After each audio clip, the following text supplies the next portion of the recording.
The NHL has announced the quarter century team for the Vegas Golden Knights, and before you laugh, I know it's only been 8 years, but in those last 8 years, Vegas has been more successful than most of the teams in the league have been in the 25 total. So, you know, the way that the NHL did it is they have a line of forwards, a D pair, and then a goalie. First and second team. The first and second teams were selected by broadcasters, national, local, and NHL.com writers that have been around the team. And in addition, select former players, which that's cool. I don't know who they asked for this, but that's great. They did this for every team, including Seattle, and I think that that's great. It's 2025, right? Like, I know it hasn't been long enough, but like, just include them. Seriously, like, they're gonna count Utah's as Arizona players, right?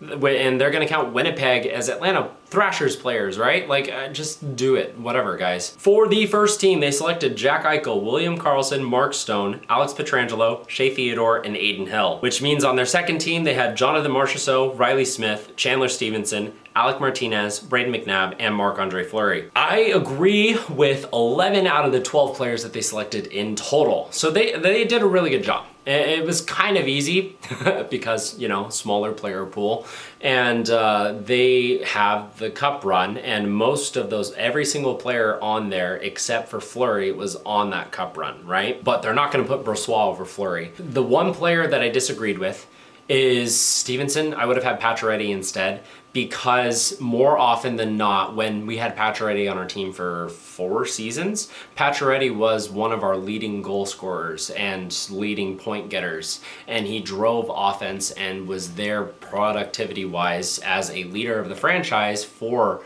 a long time. Stevenson was with us for, I think, just as long, was a part of the cup run, helped us to be able to get the cup, outperformed his contract by a lot, but in my opinion was less impactful than Pacioretty was in his tenure with us. Pacioretty did get injured a lot, but so does Mark Stone. I know he's the captain and all that jazz. The other gripes that I have are, one of them is debatable with the goalie position. I had Marc-Andre Fleury as the first team goalie instead of Adin Hill. Adin Hill is the one that won us the cup.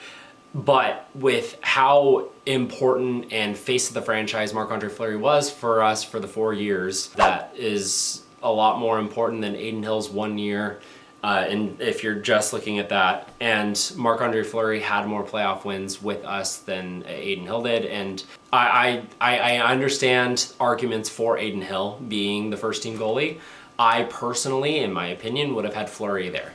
And the one that I think most people agree on is swapping Karlsson and Marchessault.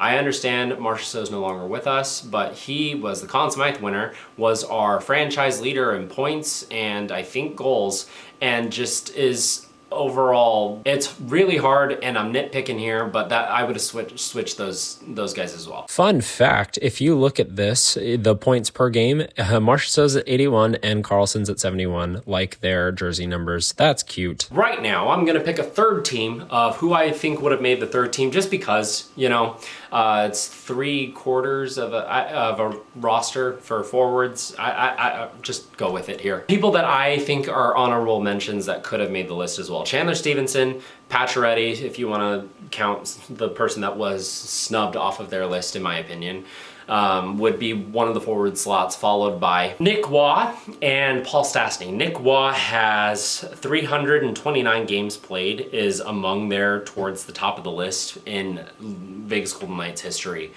for most games played for the franchise, and has consistently been just a solid depth piece for us. And Paul Stastny was a huge part of our center lineup from year 2 through year 4, I want to say. This is Tyler in editing, and yeah, no, I'm just straight up wrong here. Paul Stastny, while excellent with us for his tenure here, was only here for 2 seasons. So I'm going to go with, instead, original misfit, and with us for our cup run was William Carrier. A solid depth forward, checking forward. Dude laid a lot of hits, and when off, he was called up to the first line several times and was able to produce in those roles.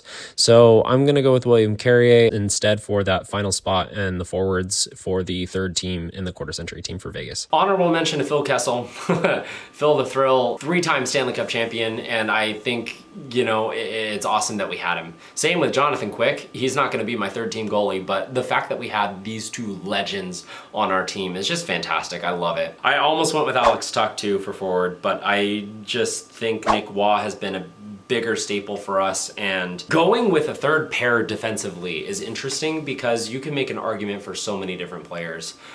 Nick Hague, Zach Whitecloud. I'm gonna go with Derek England for one of the spots because he was a leader on and off the ice in the community for the first 3 years of our existence, and was definitely one of those pillars that we looked to, especially that inaugural year. So even though he wasn't the flashiest of players, he didn't get the most points, I think he was one of the players that defined the early Vegas Golden Knights, and so he's got to have one of the spots. And for my last defensive spot, I'm gonna go with Nick Hague. It feels weird splitting up him and Whitecloud, but Nick Hague has played more career games for us, despite starting 1 year later. He is the earliest draft pick the Vegas Golden Knights still have. He was the first second rounder that we took in that first year draft. And so he's been a Vegas Golden Knight for, you know, since the beginning, and I'm gonna give him the edge there for the third team defensive pair. For goalie, I also went back and forth on this, but I'm gonna give it to Logan Thompson simply because he did eclipse Robin Lehner for the amount of games played for the franchise, the number of wins. He technically still has more than Adin Hill, which that's interesting. You can make an argument for Robin Lehner and for Laurent Brossoit being a vital part of that, and especially the series against Winnipeg in our cup run. But Logan Thompson just had more longevity and with the teams, and what a season he's having for Washington. Seriously, that guy is gonna be like third in voting for Vezina, and it's not gonna be close because it's Connor Hellebuck, but him and Gustafson are probably going to be the other finalists for the Vezina. But yeah, no, I feel comfortable with that list for the third team. But those are just my thoughts. I would love to hear yours down in the comments below. Thank you so much for watching. Here are some already mentioned and not mentioned yet honorable mentions that either didn't play with us long enough or have yet to play long enough with us, but might take over those spots depending on how the next few years go. In general, I feel like the NHL and the writers, especially because I know who some of them are, not because I know that personally did it, but I'm assuming the writers that have been around Vegas for a while, and I think they did a good job. I just had the couple of things and then I added my own spin. But what do you think of Vegas Golden Knights quarter century team? Who would you put where? Who would you put on the third team? But that's going to be it for today's nightly review. Thank you so much for watching and have a good night.